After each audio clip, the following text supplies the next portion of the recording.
Really? Okay, so I guess we'll get started. I'm Dan Goldman from WNET, the New York City PBS station. Jamie Trowbridge and Todd Stoll from Tierra. And we're going to talk about how we built a pretty big CMS based entirely on WordPress and extensions that that we added to it. So here's the overview. A little bit about Tierra. So Jamie can introduce himself. Oh yeah, so we're a New York-based firm. We design and develop websites. We do a lot of work developing custom content management applications. So this project was a really interesting project with WNET because, you know, we took a lot of what we know about building CMS apps and bigger ones for some of our media, other media and entertainment clients. And really, you know, the first time we jumped into Word, we've done a lot of work with WordPress for blogs, but not so much in trying to take dozens of sites and also kind of plan for scale and growth in the way that WNET wanted to do it, and also without basically planning the sites not as blogs out of the gates. So that was the kind of the big light bulb. How do we use WordPress not as a blog? So that's how the project started.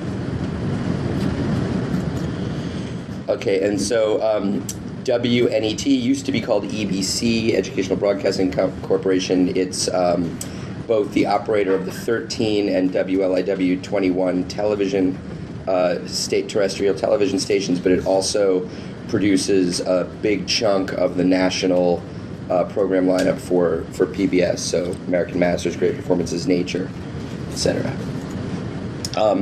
So we had, when I arrived about 2 years ago, I was shocked to find that we had something like 500 websites that were either dormant but still, you know, on the server, or a little bit of maintenance all the way up to sort of current. And I noticed that sort of all of the energy went into every show, every initiative of any kind had its own website, and all the thought and thinking went into, what is this website going to look like? How can we make this one look different from all the other ones we've built? And so there was this, you know, it was this huge morass of just different designs, different architectures, and it took all the team's energy just to sort of support what we'd already built. And so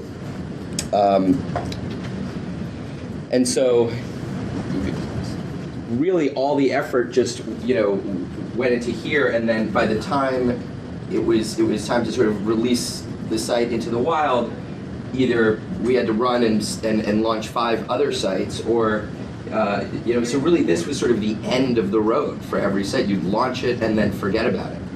And so I wanted a way to both consolidate everything that we'd already done into a single user experience that would allow us to just maintain sort of one big platform and have all of that content be maintained. And I also wanted a way to sort of a forcing function to you know, get all of our methods and processes and kind of design paradigms to converge. And I also wanted to really reduce the amount of effort that went into the launching and designing part of sites, and vastly increase the attention that went to what happens when a site goes up, and you know, what happens to that site the next year after that. And so really allow us to shift our focus as a company on building audience and building up a content library, and not just being great website designers. Can I interrupt a second? Is it possible to switch these 2 lights off, do you think? Please. Maybe over here?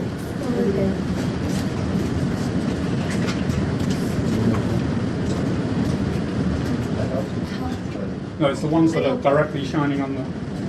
That's better. Oh, that's nice. So our instinct was that we needed to put in place a CMS. All we had were hand-coded HTML pages and file directories. We wanted to have one single hosting setup. We wanted it to be accessible by a lot of different folks so that we didn't have to have a bottleneck in terms of our interactive group. We really wanted to demystify web publishing for a lot of folks in the organizations and people involved in the content production process who didn't consider the web something separate from what they were doing. We wanted to kind of integrate the web into their workflow, and we thought it needed to be fun, it needed to be user-friendly, it needed to be very non-threatening. But we also wanted it to look really good. We didn't want to look backwards. And the user experience had to make sense, and so these were all the various constraints.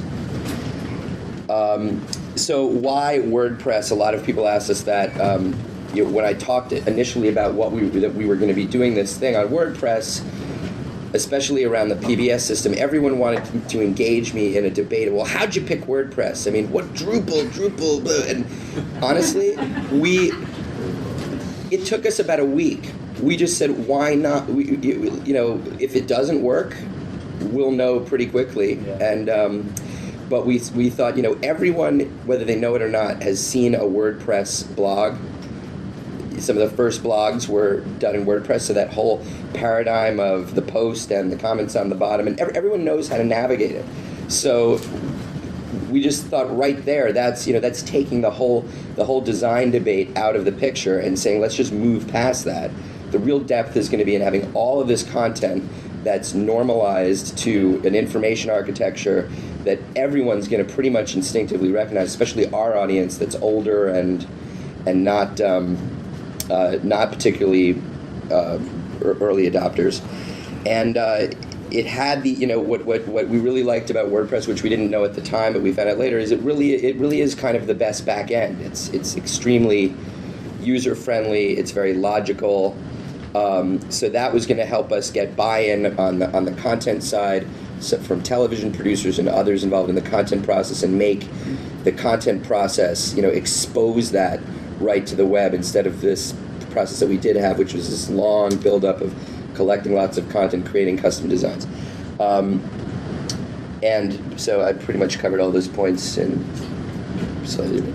So the new process is more like this. We went from an average of 6 to 8 weeks probably of hemming and hawing and back and forth about buttons and colors and stuff like that, and then someone would have to hand code it. We'd have a bottleneck with our front end guy. So maybe 3 months, give or take, and a new site would be up to, if we want to, 2 days, never more than 2 weeks, and content is going in, in 2 days or in a week, and it, and the process really just begins with the launch instead of ending with the launch. So I will just so like I said, we had dozens of ongoing projects, lots of legacy stuff. We had a very overextended team that didn't have time to build this parallel platform and migrate everything while we were still meeting our deadlines and our ongoing commitments. So we said, let's do this right. Let's hire some outside help that we really see eye to eye with, and that knows how to do this and has done this before, and let them do the heavy lifting to get the new platform launched. And then once it's up and running, we'll slowly change the balance to us doing more of the template creation and extensions. And so that's sort of where we are right now. We're really walking on our own. We don't unfortunately use the guys at Tierra that much anymore. But I'll turn it over to Jamie to tell you about what it was like from his perspective. Sure, and thanks. So It was interesting. Dan was talking about, one he had to sell into the organization and get everybody to use, WordPress. That's kind of where we started the process, and we actually came in and Dan asked me and my team to evaluate, the options that we all know about: WordPress, Drupal, Joomla, and also custom CMS apps, which are what we tend to specialize in, and evaluate them and give them some recommendations. Now, I think he always wanted to use WordPress from the beginning, but he did actually ask us to do that, and we came in and kind of looked at this problem, which was, geez, we've got these dozens and dozens of sites, some from 1998, some published last year, content all over the place, completely different formats, built by different people, located in different locations. Kind of a nightmare scenario in terms of how do we take that and get it. I mean, we're used to doing that, but how do we get that into a new system, A, and B, how do we get it into a system like WordPress, which on the face of it, really is a fairly structured and at least not that flexible from the way we think about content management, where you can kind of freely associate different content assets with each other and then publish pages based on that. So we were saying, okay, well, you've got WordPress, which really in its basic form is posts and categories and certain ways of sorting that, and that's about it. And then there's plugins, and obviously, all of you are people that are very familiar with all that. But so we had to kind of change our mindset, and that's where we started the project. And we actually even recommended, well, I'm not sure that this, that we're going to be able to do it, and we really would probably be more comfortable building you something custom. Dan overrode that, and I think very wisely so, and he really got me to see the value of that. And I think one of the key insights that he brought that I don't think anybody in his organization really understood, and then once we got into it, I think it really made a ton of sense, was that you had to enforce some orthodoxy on a situation like that, and WordPress really helped to do that. And so then our challenge was to take that, kind of fairly narrow, in theory, narrow framework, and let them do all the creative things that they did want to do. In television, we do a lot of work with television. Television websites, there's all kinds of different things. It doesn't fit into kind of a typical sort of blogging framework. And if I could just jump in there, we had to explain. That was one of the things we had to explain, which was that the way we had been treating the web presence for television was to mimic the kind of logarithmic pattern of television broadcast release. So if you have a monthly series, what you typically find in producing the series is that there's this huge crescendo of activity to just get that show done, and it happens hours before the broadcast, and it finally goes to air, and then the next day there's a little bit of a breather, but then it's the slow crescendo up again. And so they were treating the web the same way. They were, get the show done, okay, someone run down the hall with all the web materials and put it up the day of the broadcast. Whereas we were trying to say, okay, but it's a completely different frequency, right? On the web, just throw it up as soon as it's ready. Hey, the day that there's going to be an episode in November about sharks, tell your audience, guys, we're going to do sharks in November. When you go out and start shooting, put some B-roll, that you shot. Say, hey, we were on looking. I think that's pretty obvious to most other. It wasn't obvious in our organization. So that's a monthly show. Then try that. What if you have a weekly show? What if you have a daily show? So how the websites look. A lot of that in television, a lot of the personality of the website and the demands of the website, have to somehow mirror the pattern and the frequency of the content. Is it long form, 2-hour television content, or, is it short form? And how do you if it's already short form, it doesn't really need that much adaptation for the web. If it's long form, how do you adapt it and make it friendly to a web-friendly audience? So we had all of those other variables too, because we do long shows, we do short shows, we do daily shows, we do monthly shows, we do annual specials, all have different lead-ups. So that was... Yeah, and then that's we'll get to some or a couple of the plugins we talk about that we built specifically, but that's a very good point. I think the takeaway from that and really is that you have to think about organizing the content in very different ways to support television shows. So that's kind of where we started the project. A little bit about, and really what we want to do is kind of I'll tell you about how we executed it in basics and some of the plugins and the results of the project. And then we'll talk about some of the plugins that we've already released publicly, others that are in progress of being published. And Todd Stoll here is one of our developers. We'd love to get questions and answer anything and talk a little bit more about some of the more technical details if that's of interest to the group. So we had all these sites. We had to first standardize all this content, with Flash, images, JPEGs, all kinds of different formats of images, video, audio, posts, and all kinds of all that. We first built a Python Django app that would basically strip all the non-unique content from all of these old sites. So we crawled all the old sites, stripped all the kind of basic HTML that would have been non-unique, and then grabbed the unique code, dumped that into a framework that we could sort of then let the WNET staff comb over it and look, easily comb over, all right, yeah, these are good images, we want to keep these, no, we want to dump those, and they would just sort of select what they needed.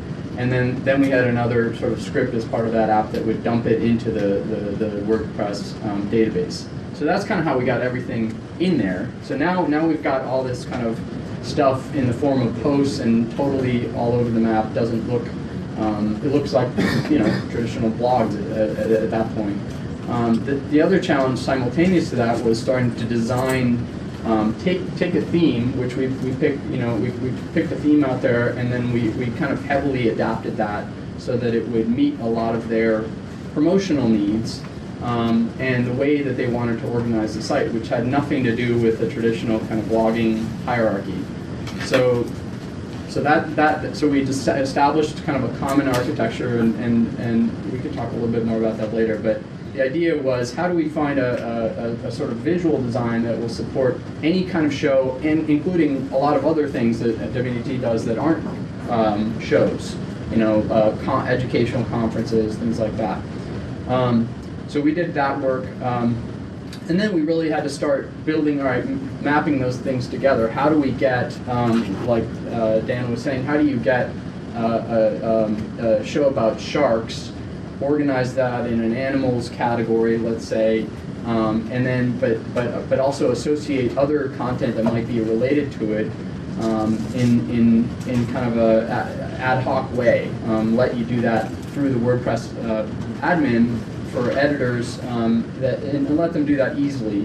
That was one type of a challenge. Another one was, it's television content. I mean, people want to read television, they want to watch it, right? And so we created that you'll see on every single WNET site, what we call it's a promo player. We're going to rename it when we release that plugin. We're going to just call it a billboard manager when we release it publicly. But it's called a promo player for 13. It's just it's a Flash Flash component that has a very easy to use WYSIWYG and kind of visual editor that they can drag in video, images, copy, skin it a little bit by site, and then have just rotating plugs. So there's a big image, there's the touts on the side, and that's embedded into pretty much every single WNET site template. That was another thing.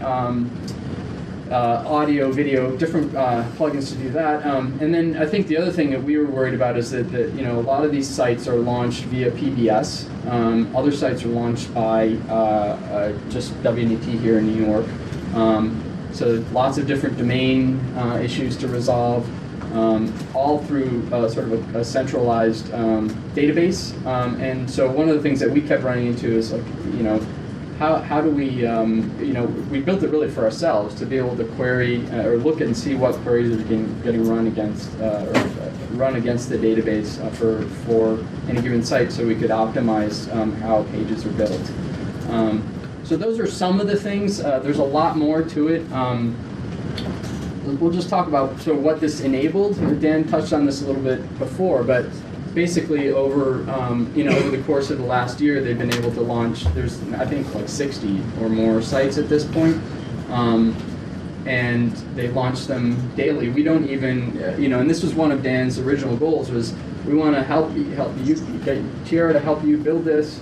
And then we want you to hand it off to us, and we want to run on our own, which is great, and they've been able to do that. We don't even know when they're launching new sites now. We every once in a while we'll help troubleshoot something, but I think it's a real testament to the vision that Dan had here, and also just the fact that we kind of could make it work for them. It still enforces, you can see these sites look, they all have a fairly. Do we have internet here? I don't know. Do we have I believe so. Yeah. That's a good way to show it. So we basically create, in terms of templates, we created two families of templates, a horizontal and a vertical family. So the vertical family, so if you have a television series or a named program that is a collection of episodes that are chronologically released, that's our vertical template. So and for our station and our more aggregation-oriented websites, we have a horizontal template. So this is the horizontal template. This is kind of our own iteration of the billboard manager that Jamie created. The original version is still used in the horizontal template, but you can see we already started to create different little site elements. This one I like a lot. This is the sort of dynamic non-page reloading feed display. And again, all of these, everything that's in here. So here, for example, this just takes you right to a video post that's in one of our horizontal templates, which is the World Focus News site, again, based on the exact same database. And so where you really start to see the integration is when you look at, well, here's Reel 13, here's another local site that's built within the system. These are I want to find another one, Sunday Arts, another one. Again, these are all running off the same database and the same admin. Now I just want to try to jump to a national site.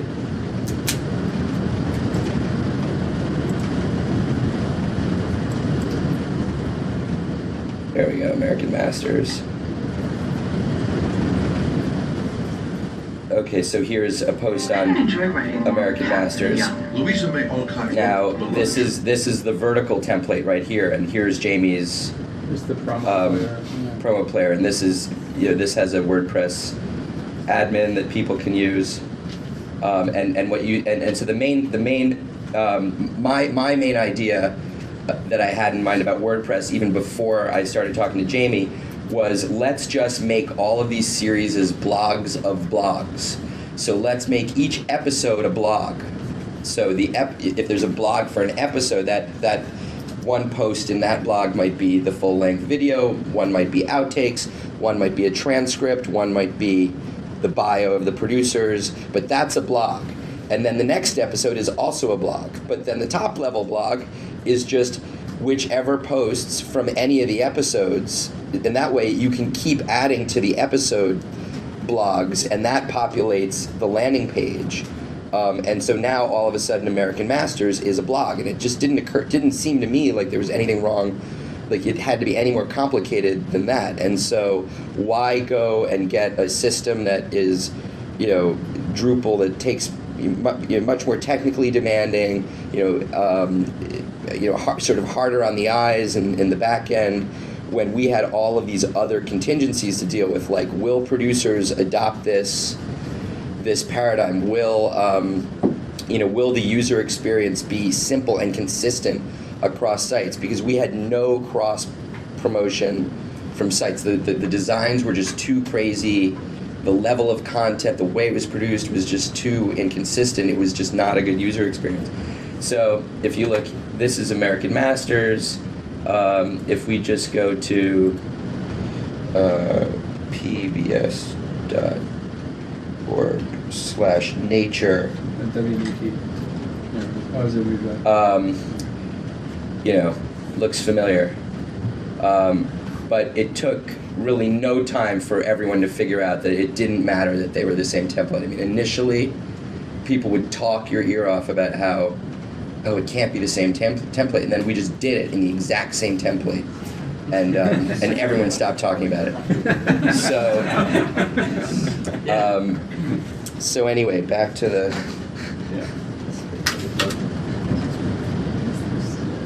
So the real now, what I was really after, that I wasn't really talking about at all with any of these folks, was this stuff. Yeah. So then we had 25 people doing all of those legacy sites and all the hand coding, and then we tripled our output, but we actually, when the recession hit, we let go of 10 people. We went down to 15 and didn't skip a beat. So not that that's anything to necessarily be proud of, but it's just a fact. We were overstaffed as it was, and we were just filling up extra capacity. Is that 15 now in just the web development? Yeah. Yeah. And of course, we co-opted a lot of energy from production units and stuff like that. That now, and what's also interesting is that only some of them have really drunk the Kool-Aid, and others, even WordPress is just way too far out there. But you then see who are the ones that gravitate to this and who aren't, and you go the path of least resistance. So we've only got a little bit more time left. So what we want, one of the final kind of capstone to the project for Tierra and for WNET is we decided we were just going to, at the end of it, release everything that we did, all of the templates, all the plugins, and really primarily Dan was interested in sharing this a lot with other public broadcasters, in particular. But we for our work have actually used a lot of these things for other types of clients, and we wanted to kind of give that back as a resource to the community. And we've just launched this site last week. It's taken a while because we had to kind of standardize and generalize. A lot of the plugins were very WNET specific. But it's up there, and we'll be continuing to launch new things. There's a lot of great plugins. And Here's the website. We could go look at it right now. But I guess maybe we'll just stop there. Encourage you to look at it at the site, and we're going to be releasing stuff. We hope people will use what we've released, and also contribute as well to what we've learned, or point out things that we've done wrong. And obviously we're here to help as well. So Todd Stoll's here. He's one of our key developers on the project.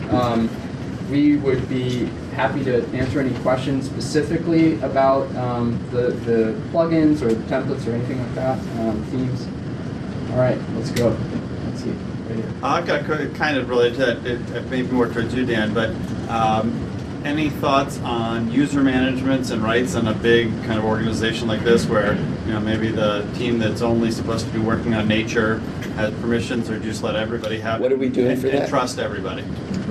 Since it's all based on Mu, the users will walk to that specific account, and then there are certain team members within Dan's organization that they just have full admin to across the board all blogs. And some of the I don't have any admin privileges. So. some of the It's better that way. some of the site producers also will have access to more than one show. So Okay. I mean, it's, So it's based on you. Yeah, Okay. so that Yeah, sorry, says we it all, didn't yeah. really clarify that. We think of it that way because almost every install we do. Well, will the toolkit work on a non-new site? Yeah. Yeah. Oh. Yeah, we have lots of examples, and in fact, if you go to the site, and I'll go there right now, there's a lot of examples of all the WNET sites as well as other public ones. That's not live, actually. There's a lot of public sites right now that are using this that aren't WNET. And if you put some of our stuff up on one of your sites, we'll profile you here too. So. Yes, a couple other public broadcasting organizations have actually called up Tierra and done some projects with them. Yeah. Good questions. Do you have a place that we can go to? The part that was the most interesting is how you take your legacy and quickly dump it into WordPress. We've got 6 years of legacy, hand-coded, Dreamweaverized. We used to call them articles, which we need to turn into posts, but the only way we can think of doing it is very laboriously. Yeah, Do you that was have exactly the someplace problem we we could had. go learn how to do that quickly? We don't have that publicly, but happy to talk to you about it. We could show you that if you want to in your card or something like that. Yeah, that's exactly the problem we had. So, we're here. Now that you've built out the system, and I assume you've done it with other sites, how would you rate it compared to Drupal from, pluses and minuses? Knew you were going to ask that. Well, we are not really Drupal developers. I don't know. I'll turn that over to Todd. We're not really Drupal. We for our own, efficient sort of purposes, need to kind of concentrate on a few cloud work. We do a lot of custom work and we do WordPress work, and that's all we're doing. But Todd, any thoughts on that? I mean, the latest report came out that said that WordPress is now the #3 CMS and gaining extremely fast on Drupal and Joomla. So it was sort of, apparent to us when we initially started working with it that this is, it's very simple to use, very streamlined.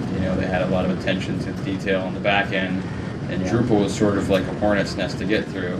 I mean, the documentation for WordPress is sometimes a little difficult to, find what we're looking for, but in terms of bundling a plugin, testing it, knowing that it's going to, work everywhere and be backwards compatible just was really the selling point for us, and that's what keeps us constantly developing new plugins and releasing additional stuff. I would describe it like just from my analysis of it and talking to other people who've used both Drupal and WordPress, that it's a lot more. You can't really ski outside of the boundaries with WordPress. With Drupal, if you're outside of the boundaries, you're on your own. So that's maybe that's a one analogy you could use. Yes, back there. You. Yeah. Can you talk a little bit about maintaining the code base and how you do that as far as upgrades and stuff like that? And then I can talk a lot about that. Domain. Yeah. So domain management, and if you can, with a single MU installation, are you able to actually have multiple domains like flat out, or is it all subdomains? Yeah. So there is a plugin out there that allows for that their team found that allows you basically to map any number of domains to a single install of WordPress. So there's actually 2 versions. There's the PBS version of Mu, and then there is the 13 version of Mu, which is essentially the same exact version, except that 13 is able to publish under custom domains, whereas with PBS it's got to be pbs.org/ and then the show name. So there's a plugin that allows you to map a domain to an individual blog, and then you just have to set it up in Apache to point to it. Right. Okay, but then maintaining the code base? The code base, initially when we started out, it was 2.5.1. We had to make a lot of custom changes to the code base. We recently upgraded them to the new version, extracted all of the custom elements into plugins. So they're now running Mu, standalone Mu. So anytime they need to do an upgrade, just an SVN up, That's it. I've never had a MU site, but upgrading is similarly straightforward. Same exact way. The only difference is Mu has some functionality in the back end that you have to upgrade all blogs, the database for all blogs. So Right. that's the only difference. Yeah, it's more systems, so sort of building off of that, I want to talk about the layer below this and what the sort of infrastructure is on the system side to run your host. What's running your databases in terms of or do you have a cluster? Do you have what? Because it's a big site. So the PBS environment is on their internal servers and clustered databases. 13, they have their own production server and databases. As far as what PBS has, the reason that we built our database profiling was so that we could actually enforce using just database level caching.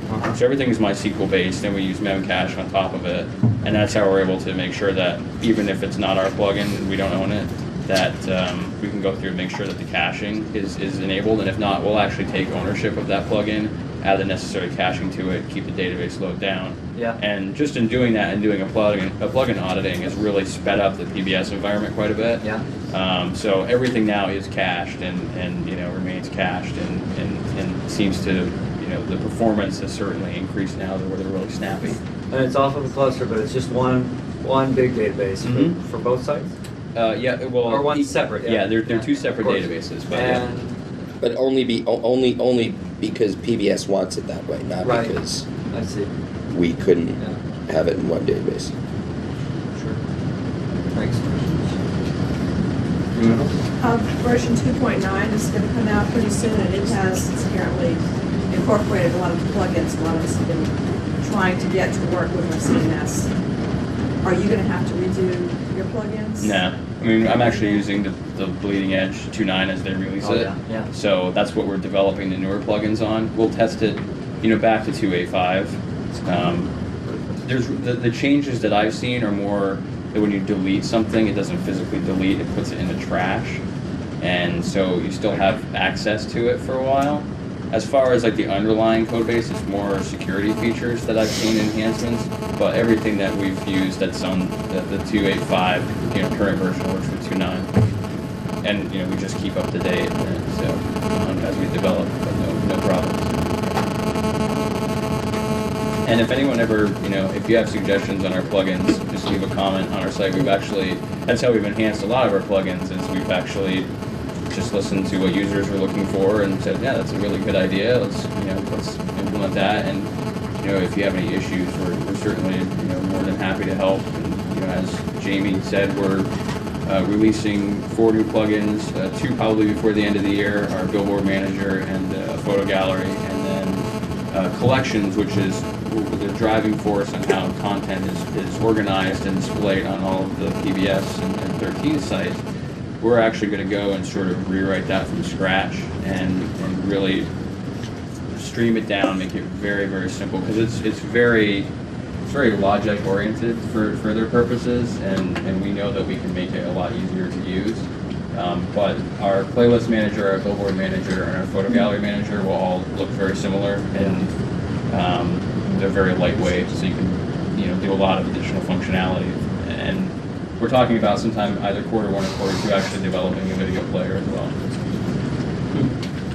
I was just showing you, so here's an example of 2 domains, exact same database, same server, same everything, same install.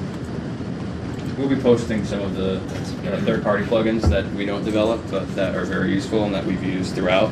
We'll be posting those on our site as well, just to give everyone a free pat on the back. And we use Supercache for the stuff that's on 13's environment, and we use something called Betacache for the PBS environment, because we're not able to write to the file system. So this actually stores it in memory, and that's how we are able to achieve the mem caching that we need to. Does your video player tie into WordPress at all? The video player that right now we're using WordTube. We find it to be a bit bloated. We're very, very familiar with video with our other entertainment sites, so what we're actually going to do is basically allow you to skin it however you want. We'll build it in such a way where you can specify either width and height you want. You can hook it up to a CDN. Our goal is to get it out there and as a beta and get feedback from everyone. We're certainly We're actually using, but we've actually moved on though from Word2 because PBS developed its own video ecosystem that they're sort of underwriting. So we're embedding a lot of that now and doing a little bit of integration with WordPress just to get the workflows more streamlined for our production people, but it's a totally separate system. Can you really quickly talk about theming for different sites? Are they different themes? Are they different theme options? Or They're different themes, but there's a central CSS style sheet, and then there's individual overrides per site. So the override file is probably 3 to 5K, and it's mostly just repointing to different images and headers, footers, and doing some coloring options. So in terms of their ability to duplicate a theme and get it up and running, it's very minimal effort. Just change the images that you need to, change it in the CSS, and move on. But they all point to a central sort of master CSS file, and that allows for just really quick integration. And if they want to change something on one site, they can change it throughout. Found an old flat site. We'll get to that.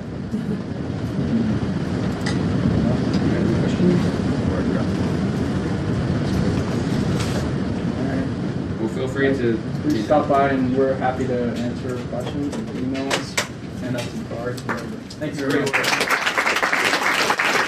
I assume that this will be posted somewhere we'll post it on our site. Thanks. Yeah. Thank you. for the Great work. WordCamp.